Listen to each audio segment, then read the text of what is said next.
April 1945. The air is thick with the smell of smoke and salt, the sound of distant artillery crackling in the background. On the outskirts of the Philippine island of Luzon, a small convoy of Japanese female prisoners trudges silently along a dirt road. Their heads are low, their hands bound in crude rope, their eyes wary, darting between the American soldiers stationed around them. These women are survivors of a war they had no choice but to fight. Nurses, clerks, and civilians, captured in the chaos of Japan's collapsing empire, now brought to the hands of the enemy. Every step they take is laced with the heavy weight of surrender. There is no honor in being a prisoner. It is a fate worse than death in their culture. Then, an unexpected sound pierces the air. A soldier's boots on the dry earth, stopping in front of them. He is holding a small bundle of papers and a pen. The women freeze, their expressions unreadable, as if unsure whether this is a trap or a sign of mercy. The soldier speaks softly, offering them something they hadn't anticipated. Freedom of a kind. The ability to write home, to send words back to a world that feels distant and lost. The shock is palpable. For a moment, the women hesitate, staring at the pen and paper as if it were a weapon. The soldier nods, his face gentle but firm. This simple act, something so ordinary, becomes a silent, unspoken moment of humanity amidst the horrors of war. The year 1945 marked the final, desperate months of a war that had ravaged the world for 6 years. For Japan, the war had begun with breathtaking expansion and ended in unrelenting defeat. The empire's once indomitable forces now faced the overwhelming might of the Allied powers, especially the United States, which had relentlessly fought back through the Pacific Islands toward Japan's home shores. Japan's military was driven by an ethos unlike any other in the world, an unwavering devotion to the emperor and the honor of the nation. The concept of Bushido, the way of the warrior, was drilled into every soldier, sailor, and even civilian to the point of obsession. This was a culture where surrender was not only shameful, but a dishonor that was often deemed worse than death. The idea of falling into enemy hands was nearly unthinkable for most Japanese soldiers. But for the women who served in Japan's military infrastructure, including those who worked in hospitals and administrative roles, the choice between death and capture was far more complex. Though Japan's military had mobilized women on a grand scale, they were primarily conscripted to serve in nursing units or as clerks within the war effort. In the final years of the war, Japan also increasingly relied on women for support roles such as secretarial work for high-ranking officers. And as the war's outcome grew more desperate, many women found themselves caught in the final defense of Japan's territories. But even these women faced the same ideology. They were taught from an early age that survival was disgraceful. During the Battle of Okinawa, one of the bloodiest confrontations of the Pacific War, over 120,000 civilians and soldiers were killed. Women in the military were subjected to the same fate as the men, with little regard for their gender. Many chose to take their own lives in the face of capture, believing that dying in battle was preferable to the dishonor of surrender. However, the reality of war meant that many were captured. These women were often left to face the ultimate psychological test, to be taken prisoner by the enemy they had been taught to despise. As Allied forces advanced across the Pacific, the capture of these women was not seen as a priority. However, the American military's treatment of prisoners, especially after the atrocities revealed in Bataan and Corregidor, reflected a stark contrast to the brutal methods used by the Japanese forces. When the Japanese surrendered, the Allied forces began their efforts to follow the Geneva Conventions regarding the treatment of prisoners of war. This humanitarian stance would go on to define the U.S. military's strategy in dealing with POWs, an attempt to show the world that the Allied victory was not just military, but moral. The treatment of female prisoners, however, posed a new challenge. Female POWs, in particular, were a rarity in the Pacific theater. The vast majority of prisoners were male soldiers, and the treatment of female POWs was often clouded by the cultural stigmas and ideologies surrounding war, gender, and the concept of honor. The American military, far from the brutal image they had been painted with in Japanese propaganda, offered these women something unexpected: respect. They were not just prisoners of war. They were human beings, and to the shock of these Japanese women, they were treated with dignity. As the Allied forces pressed onward across the Pacific, the role of the Geneva Conventions became increasingly important in guiding the treatment of POWs. The Geneva Convention of 1929 had established the legal framework for how soldiers and civilians captured during war should be treated, emphasizing humane treatment, protection from violence, and access to essentials such as food, shelter, and medical care. But the reality of war often blurred these lines, especially in the Pacific theater, where brutal combat between the United States and Japan left little room for compassion. Yet, when it came to prisoners, particularly women, the U.S. military maintained a code of conduct that sought to uphold the Geneva standards, despite the dehumanizing tactics employed by their enemies. In contrast, Japan's treatment of POWs was a stark reflection of its ideological extremism. In the early stages of the war, Japanese forces had ignored the Geneva Conventions entirely, subjecting prisoners of war, particularly Allied soldiers, to horrific conditions. From the infamous Bataan Death March to forced labor camps,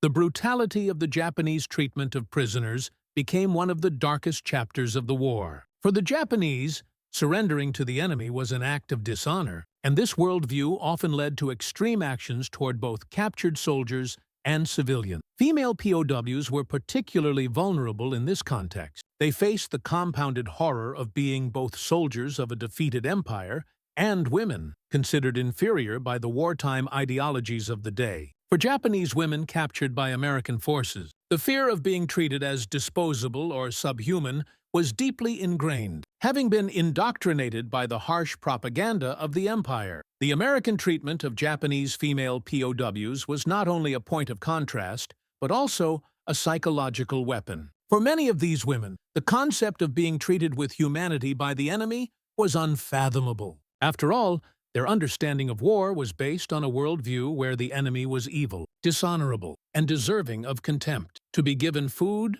medical care, and the rare chance to write a letter home, an act seen as a symbol of peace, was something they had never expected, especially from the very soldiers they had been taught to despise. As the war drew closer to its bitter end in 1945, the surrender of the Japanese forces was imminent. The final months saw the capture of thousands of Japanese soldiers, but also more women, many of them nurses, clerks, and civilians, who had been swept up in the Pacific's final desperate battles. The capture of female Japanese prisoners was a small but significant moment in the wider scope of the war. These women had been told they would die in battle or take their own lives rather than be captured. Their shock upon receiving humane treatment was profound, but it was also symbolic of the larger shift occurring in the world. The Japanese Empire had taught its citizens that war was a matter of life and death, with no room for surrender. The American military, however, was shifting its stance,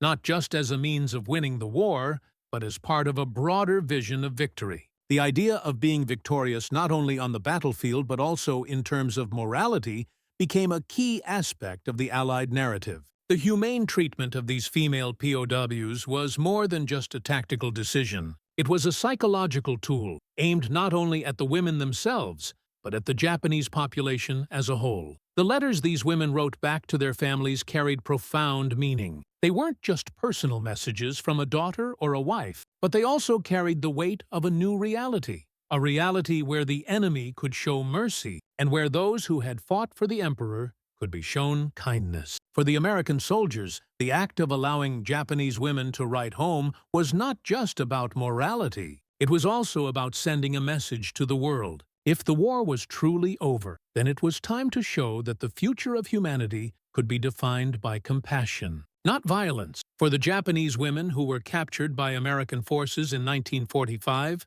the experience was nothing short of surreal. They had been raised in a society that equated surrender with dishonor. They were taught from childhood that the ultimate act of devotion was death in battle, and to fall into enemy hands was an unforgivable disgrace. The Japanese Imperial Army, at its height, had fostered a culture that valorized death over capture. So, for these women, most of whom were nurses, clerks, or civilians who had volunteered or been conscripted to support the war effort, the shock of their capture was compounded by the deep-rooted fear of what might follow.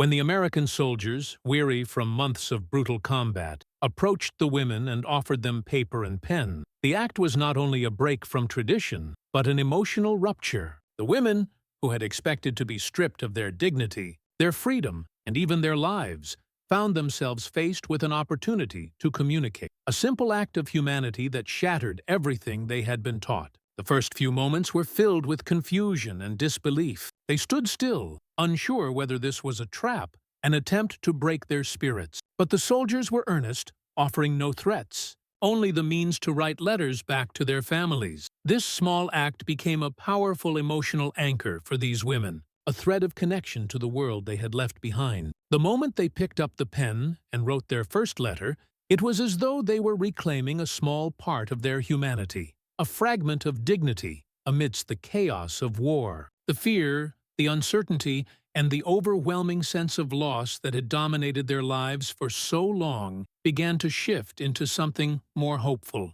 For the first time, they were not just prisoners of war, they were people again, capable of reaching out to those they loved. Despite the war's horrors, from a tactical standpoint, the capture of female prisoners, particularly those who had served in medical or administrative capacities, presented an unexpected opportunity for the U.S. military. Although these women were not soldiers, they possessed invaluable knowledge. Nurses had crucial insights into Japan's medical operations, its military hospitals, and its strategies for battlefield care. They knew the structures, the protocols, and the personalities of the men they had served with. The clerks and administrators had access to military communications, records, and other sensitive data that could help the Allies in their efforts to hasten Japan's surrender. While the primary focus of the American military was on high-ranking officers and combat soldiers, the U.S. officers who interacted with these female POWs quickly realized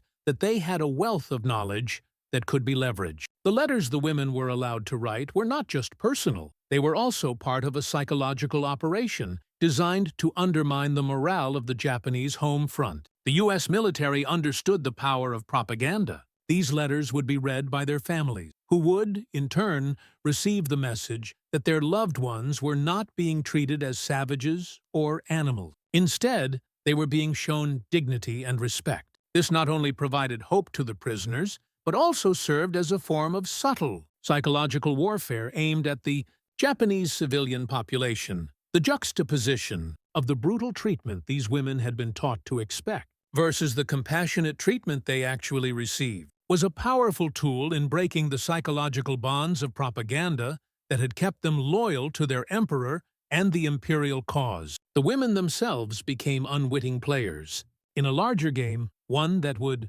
eventually help shape the post-war reconstruction of Japan. The Japanese wartime propaganda machine had constructed a narrative in which the Allied forces, particularly Americans, were depicted as barbaric, dishonorable, and cruel. The Japanese government painted the United States as a country that was out to destroy Japan, to desecrate its culture, and to enslave its people. From childhood, Japanese citizens were indoctrinated with the belief that to be captured by the enemy was not just a personal defeat, but a national disgrace. Surrender, in this worldview, was seen as the ultimate betrayal. This cultural belief was so deeply ingrained that suicide became the preferred method of facing defeat, as exemplified by the large number of civilian suicides during the final months of the war. Thus, when Japanese women were captured by the Americans and offered the opportunity to write letters home, they were faced with a cognitive dissonance. The enemy they had been taught to despise,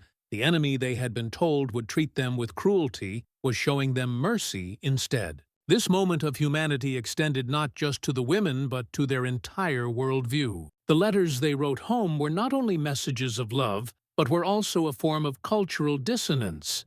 The idea that the enemy could offer mercy was so foreign that it took time for the women to understand that this was, in fact, the truth. The realization that Americans were willing to offer them basic human rights shattered their long-held perception. The experience of writing letters home, something so ordinary in the lives of civilians, became a moment of extraordinary emotional significance. This was not just a communication with their families. It was a profound shift in worldview, a realization that the narrative they had been fed by their government was not entirely true. The emotional impact of this moment on these women cannot be overstated. It was as if, for the first time in years, they were allowed to reconnect with their humanity in the face of overwhelming adversity. For the American soldiers tasked with overseeing Japanese female prisoners of war, the experience was as much a moral and psychological challenge as it was a military one. Many of these soldiers had been in the Pacific Theater for years, enduring brutal combat and seeing the worst of humanity on both sides of the battlefield. The atrocities they witnessed, such as the Bataan Death March and the mass suicide of civilians in Okinawa, shaped their understanding of war as something unrelenting and dehumanizing. Yet, the decision to offer Japanese POWs basic human dignity was driven not only by military strategy, but by a deep moral code. American officers were aware of the stark contrast between their treatment of prisoners and the way Japan treated POWs. The Geneva Conventions outlined the rights of prisoners, but it was clear that the Americans would go above and beyond what was required by law, particularly with female prisoners. This was a deliberate, calculated choice aimed at sending a message not just to the women, but to the world, that victory could be won not only on the battlefield, but in the hearts and minds of the defeated. It's important to note that the decision to allow Japanese women to write letters home was not made lightly. These officers, many of whom had fought in some of the war's bloodiest battles, understood the psychological significance of such an act. It was not just about giving them a form of release, it was about preserving their humanity. The officers who allowed this knew that offering these women a voice, allowing them to communicate with their families, was a step toward showing that the war's end didn't have to come at the expense of basic human decency. This humanitarian gesture was not a symbol of weakness, but rather a demonstration of strength and moral superiority in a war where cruelty had been rampant. The dichotomy between the brutality of Japan's treatment of POWs and the compassion shown by the American forces toward Japanese women prisoners of war became one of the most powerful moral contrasts of the Pacific War. For years, the Japanese government had demonized the Allies in their propaganda, casting them as subhuman and ruthless. The image of the American soldier was that of a cold, brutal enemy who would stop at nothing to achieve victory. The reality, however, was far different. For the Japanese women captured in 1945, the most profound shock was not the physical discomfort of captivity. It was the moral and psychological shift they experienced when confronted with the reality of American treatment. Where their government had conditioned them to expect cruelty, they found kindness instead. The opportunity to write letters home was more than just a release from their immediate circumstances. It was a form of psychological liberation. In this seemingly simple act, the American military was using compassion as a weapon. By showing these women humanity, the Allies were striking a psychological blow to the very foundation of the propaganda they had been fed. For the soldiers, this moral choice had an added weight. By offering humane treatment to their captives, the Americans showed that they could rise above the brutality of war, a moral high ground that would influence how the world viewed the end of the conflict. This was not just about defeating an enemy on the battlefield.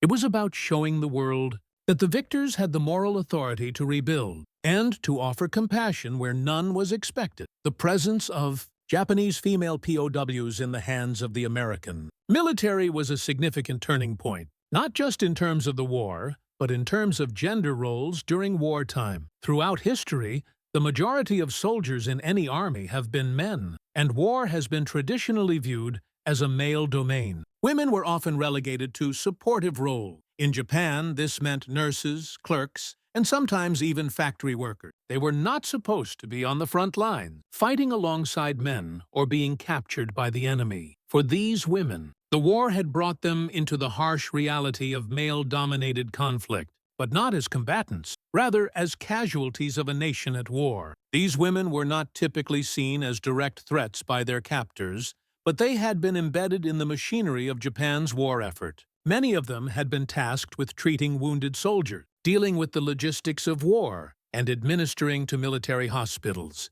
which made them valuable sources of information about Japan's military infrastructure. For the first time, these women were confronted with an enemy that did not dehumanize them based on their gender. They had been trained to view the enemy as nothing more than an object to be destroyed. And now, faced with the opportunity to communicate with the outside world, they were forced to confront the reality that there was more to war than just the combatants. These women were also part of the war, and they had to face the consequences of their nation's choices. This moment of capture was the first time many of these women encountered a foreign army in such a personal, intimate way. The final days of the Pacific War were marked by relentless violence, but also by the gradual realization of the inevitable. Japan's defeat was no longer a matter of if, but when. As the American forces closed in on Japan's home islands, the war had begun to shift from brutal combat to a psychological battle for the hearts and minds of the Japanese people. One of the more poignant moments in this larger shift occurred in the months following the capture of Japanese female POWs on the islands of the Philippines and Okinawa in 1945. It was in April and May of that year that several small groups of Japanese women were captured, primarily nurses and clerks who had been stationed in military hospitals or administrative offices. These women, often the last line of defense in Japan's crumbling empire, were taken prisoner as the Allies pushed further into the Pacific. The American soldiers, exhausted from months of bitter fighting and wary of booby traps and ambushes, were shocked by what they found. Many of these women were physically weak, emaciated by malnutrition and the stress of the war. Yet, it was not their physical condition that made the greatest impact on the soldiers. It was their emotional state. When these women were first captured, the American soldiers did not know how to deal with them. At first, the women were treated with the same wartime pragmatism as male prisoners, interrogated, separated, and placed in camp. But it quickly became clear that these women were not the hardened, battle-ready soldiers they had imagined. They were scared, vulnerable, and uncertain of what the future held. In the heat of the war, where victory had often come at a cost of brutality, these women seemed to represent something new, an opportunity to show the world that the Americans could rise above the cruelty of the conflict they had just endured. One of the first major acts that shifted the trajectory of how these women would be treated came not from a general order, but from an American officer who saw the prisoners not just as captives, but as human beings. Lieutenant Colonel William M. Eckhard, stationed in the Philippines, ordered that these women be given food, clean clothes, and, most importantly, the ability to write letters. This simple act, this gesture of mercy, would prove to be one of the most impactful psychological tools of the war. The soldiers, standing guard as the women wrote, were struck by the emotional silence that filled the air. The women, many of whom had been subjected to years of indoctrination about the superiority and inhumanity of their enemies, were not just physically shocked, they were deeply shaken by the kindness they were being shown. Their pens moved cautiously at first, as if the very act of writing was an alien concept. The letters they wrote were not just messages to their families. They were expressions of disbelief, gratitude, and sorrow. Many of these women had not seen their families in years, and for them, the act of writing was a final connection to a world they feared they would never return to. One letter stands out as an example of the emotional transformation that these women underwent. Sakura Nishikawa, a Japanese nurse captured in the Philippines, wrote to her family on May 4, 1945, "I write this letter with a heavy heart, but it is not filled with hatred. I will never forget the kindness shown to me by the soldiers, who have not treated me as an enemy, but as a person in need of compassion." This letter, along with many others, was sent to Japan, where it would become a source of much reflection for both the families and the government back home. But there was more at stake than simply the women's emotional recovery. The impact of these letters on the Japanese civilian population would be profound. For the first time, the Japanese people would see evidence of the U.S. military's humane treatment of their own soldiers, women included. This small act of kindness would go on to chip away at the image of the enemy that Japan had built up over the course of the war. To the families of the prisoners, these letters were not only personal messages of survival, they were symbols of the moral superiority of the Allies, who had been demonized by their own government for so long. The letters from these women, written under the watchful eyes of American guards, were not just a physical act of communication, they were a powerful, psychological weapon in the battle for the post-war narrative. For the first time in history, the American soldiers had not just defeated the Japanese militarily, they had offered them an alternative: mercy instead of hatred, respect instead of violence. The act of allowing these women to write letters home, to send their words across the Pacific to Japan, would prove to be one of the most significant moments in the war's psychological warfare. The American officers, standing guard over these moments, understood that they were not simply overseeing the writing of letters, they were overseeing the creation of a new narrative, one that would outlive the war itself. As the women wrote, they began to realize that their survival could mean more than just physical endurance. It could mean a chance to redefine what victory truly meant. It was not simply a matter of winning battles, it was about restoring dignity to the defeated, and in doing so, ensuring a more just and peaceful world in the aftermath. As the war in the Pacific reached its final months, the American forces intensified their campaigns against Japan, which was left to face the full force of the Allied powers' might. The bombing of Hiroshima and Nagasaki and the surrender of Emperor Hirohito signaled the end of Japan's military ambitions, but the emotional and psychological consequences of the war were far from over. For the Japanese female prisoners, the moment of writing letters home in 1945 marked not just the end of their captivity but the beginning of their confrontation with a new reality, one where the cruelty they had been taught to expect from the enemy had been replaced with mercy. In the summer of 1945, the women who had been allowed to write their letters began to hear the whispers of the Japanese surrender. For many of them, the news was bittersweet. Their journey as prisoners of war had forever altered them, but now they were faced with the uncertainty of what would happen once the war officially ended. The American forces had promised that they would be repatriated, but no one knew how long it would take or what the conditions would be when they returned to Japan. As they waited for the formal end of the war, these women began to realize that their experience had reshaped their understanding of themselves, their captors, and their country. The letters they had written would soon be delivered to Japan, and in those letters were not just personal messages of survival, but expressions of emotional transformation. The images of the women, pens in hand, writing to their families in the quiet aftermath of war, represented a dramatic shift from the images of battlefield violence and brutal surrender that had defined Japan's war effort. One letter in particular would be remembered long after the war ended. Yuko Tanaka, a nurse who had been captured on Okinawa, wrote to her mother, "I was captured by the Americans, and they treated me with kindness. I cannot explain it fully, but I now understand that there is more to honor than just death in battle. I hope you can forgive me for what I have become." This letter, among others, would be circulated among the Japanese people as evidence of the humane treatment of POWs by the U.S. forces. It would also serve as a symbol of the psychological toll that the war had taken on the Japanese population, as well as a quiet condemnation of the propaganda that had shaped their perception of the enemy. For the American soldiers who had overseen this process, the realization of the power of these letters was profound. Many of them had spent years on the front lines, witnessing the horrors of war firsthand. They had seen their comrades die in gruesome combat and had been involved in operations that left devastation in their wake. Yet, offering these women the chance to write letters home, to give them a voice,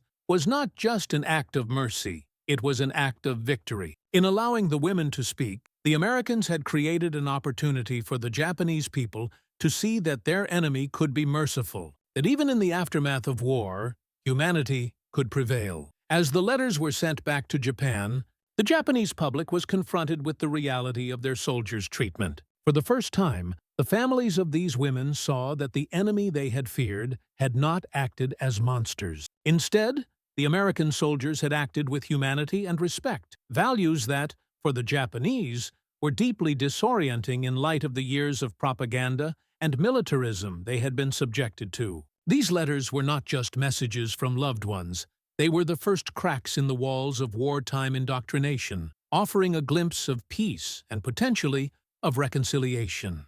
By the time the war officially ended in September 1945, the Japanese POWs were already beginning to realize the long-term impact of the letters they had written. These letters were part of a larger psychological operation that had sought to not only break Japan's military will, but to reshape the very way the Japanese people viewed the world. The impact of this humane treatment would resonate far beyond the POW camps. The Japanese population, long subjected to their government's depiction of the Allies as heartless, suddenly found themselves confronted with a new narrative, one that was built on compassion rather than hatred. The end of the war and the surrender of Japan would bring with it the painful task of rebuilding a nation that had been torn apart by war. But for the women who had been held as prisoners, the act of writing those letters was a pivotal moment, a moment when they had been given a small piece of their dignity back. It was an act of defiance against the brutality of war,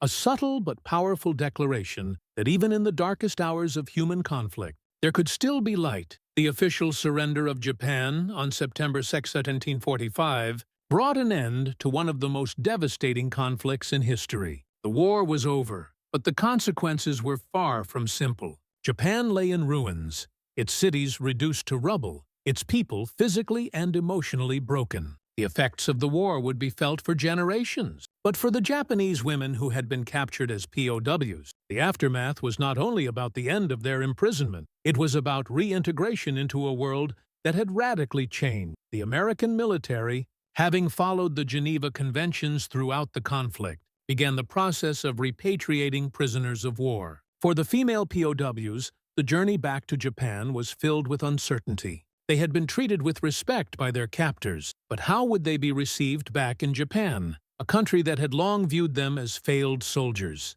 Many of these women had not seen their families for years, and their return to a Japan in the midst of post-war turmoil would prove to be a profound emotional and psychological challenge. The letters these women had written during their captivity, sent back to Japan in the final days of the war, played a crucial role in reshaping the way the Japanese public viewed the surrender and the Allied forces. These letters were not just messages from prisoners to their families. They were testaments to the humanity shown by the American soldiers.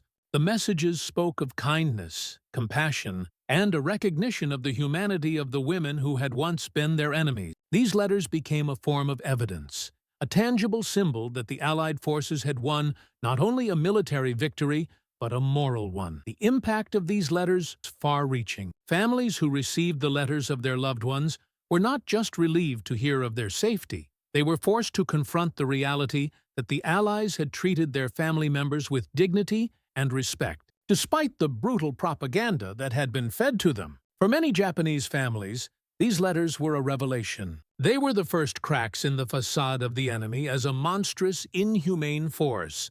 The women who had written these letters, once seen as shamed prisoners, now stood as symbols of the shifting tides of the war, of the transition from barbarism to humanity. However, the return to Japan was not as simple as a reunion with family. The women who had been captured as POWs were displaced in a way that went beyond physical geography. They had spent months, sometimes years, living under the shadow of defeat. Many had witnessed the collapse of their homeland and the collapse of everything they had known. Re-entering a society still trying to heal from the scars of war was no easy task. They had been taught to see surrender as a disgrace, but now they were returning as survivors. Having been shown mercy by the enemy, they had been taught to hate. For the American soldiers, their role in the aftermath was equally complex. The officers who had overseen the POWs' captivity and allowed them to write letters had played a key role in shaping the way these women would be remembered. The psychological warfare that had been waged through those letters was part of a larger American strategy to not only defeat Japan militarily, but to reshape the post-war relationship between the two nations. By showing kindness to their captives, the Americans had set the stage for a new type of interaction, one that was grounded in the idea that victory should not come at the expense of humanity. The moral high ground that the U.S. forces had gained through their treatment of Japanese female POWs would have ripple effects long after the war ended. The repatriation process for Japanese women, POWs, was slow, fraught with bureaucratic and logistical challenges, but the emotional toll of their captivity would remain with them for years to come. Many struggled to reintegrate into a society that was still recovering from the devastation of the war. Some faced the stigma of having been captured, while others found themselves caught between the expectation of traditional roles and the reality of their experiences as prisoners. Their letters, though, would live on as a symbol of a new chapter in the relationship between Japan and the United States, a chapter where the complexities of war were seen not just through the lens of violence, but also through the lens of mercy and humanity. As the years passed, the psychological and cultural aftermath of the Pacific War began to take shape. The Japanese women POWs, who had once been caught in the horrors of wartime propaganda and military duty, now faced the difficult task of adjusting to a world that had forever changed. The war had not only shattered their homeland physically, but it had also reshaped their personal identities and cultural understandings. Many of these women struggled to reconcile their memories of captivity with the expectations placed upon them by a society in the process of rebuilding. The repatriation process itself, though a physical return to Japan, was not an easy one. The emotional toll of captivity had left scars that went far beyond the physical. Many of these women had seen death firsthand, both among their fellow soldiers and in the brutal conflicts of the Pacific Islands. They had been forced to live in camps, to endure the humiliation of being taken prisoner, and to navigate a new and foreign environment where their lives were governed not by the rigid rules of their empire, but by the humanity of their captors. The memories of being treated with kindness by their American captors, particularly the ability to write letters home, stood in stark contrast to the wartime ideologies they had been taught. In Japan, the letters written by these women had already begun to circulate, and they left a lasting impression on the families who had received them. For the Japanese civilian population, who had been fed a steady diet of wartime propaganda, the sight of their loved ones writing to them from the hands of the enemy was a moment of profound cultural dissonance. The women's words, full of gratitude and disbelief at the treatment they had received, helped to shatter the myth of the American soldier as a monster. The belief that the Americans were bent on destroying Japan, physically and morally, was gradually replaced by the uncomfortable truth. The Allies had treated their prisoners of war with dignity and respect, a stark contrast to the atrocities committed by the Japanese military itself. For the Japanese government, these letters represented a far-reaching problem. The propagandist narratives that had been used to fuel the war effort now had to contend with the fact that many of Japan's own citizens had experienced firsthand the humanity of the enemy. The fact that American soldiers had shown mercy to Japanese women was a difficult truth to process. This new reality posed a challenge to the government's authority, as it undermined the narrative of the war that had been so carefully constructed over the years. The Japanese military had often glorified death and sacrifice, and now, for many, survival and compassion were seen as stronger forces than the ideals of duty and honor that had fueled their participation in the war. The shift in public perception, though gradual, began to play a role in shaping post-war Japan's identity. In the years following the surrender, many former soldiers and civilians, especially women, began to reflect on the war and their roles within it. Some who had once believed in the absolute superiority of the emperor and the military began to question these long-held ideals. For many of the Japanese female POWs, the ability to write letters during their captivity was symbolic of their ability to reclaim a piece of their own humanity, a process that was, in a way, mirrored by Japan's own post-war reconstruction. While Japan's government worked to rebuild and re-establish itself as a peaceful nation in the world order, the experience of these women revealed an important shift in human consciousness. The war, though tragic and devastating, had brought about an awareness that even the most brutal conflicts could give rise to moments of kindness, mercy, and compassion. The women who had been allowed to write letters home were part of that larger moral shift, a shift that would ultimately help to foster the post-war reconciliation between Japan and the United States. In the years that followed, many of the women who had written letters home would go on to live lives of quiet reflection. Some of them would speak out about their experiences, while others would keep their memories buried deep inside. The American soldiers who had been involved in these moments of mercy would similarly reflect on their actions, often in private, understanding that their small gestures of kindness had played an important role in shaping the post-war landscape. The psychological and emotional effects of this moment, the act of writing a letter home, of being shown mercy by the enemy, would remain with both the Japanese women and the American soldiers for years to come. These letters, now archived in museums and historical collections, continue to serve as a poignant reminder of the humanity that can emerge even in the darkest of times.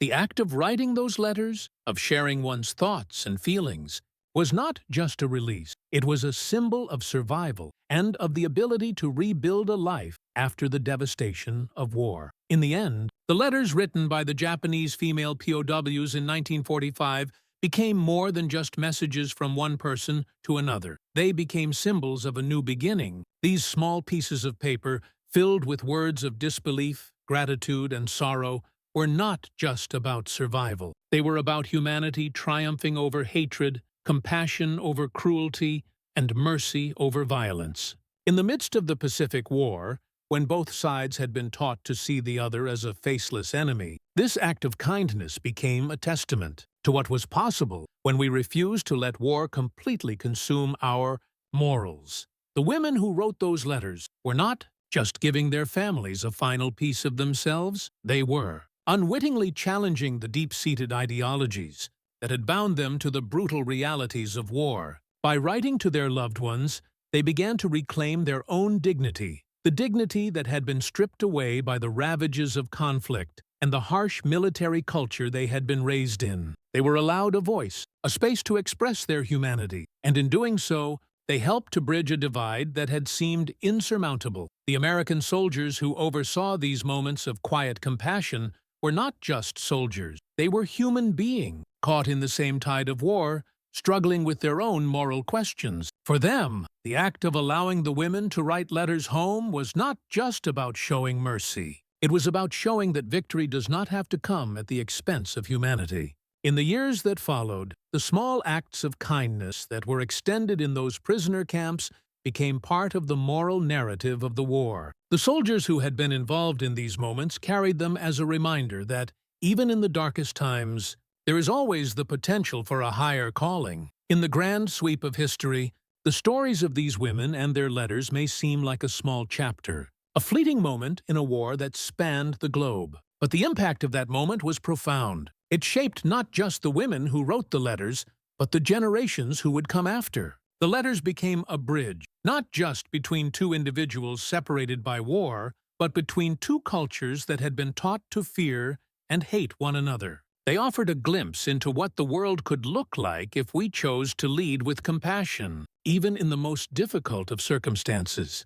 In the quiet aftermath of war, the act of writing letters allowed these women to find a semblance of peace in a world forever changed by conflict. And in doing so, they gave the world an enduring lesson that while war may destroy, it is the acts of mercy, compassion, and humanity that endure long after the last shot is fired, the last bomb dropped, and the last surrender is signed. These moments of kindness, small and seemingly insignificant, remain among the most powerful symbols of what it means to be truly human. This story of prisoners, soldiers, and letters home is a reminder that even in the most brutal conflicts, humanity can still find a way to reach across the divide. And perhaps, as we look back on this story, we are reminded that in times of division and strife, the act of extending kindness can sometimes be the most revolutionary act of all.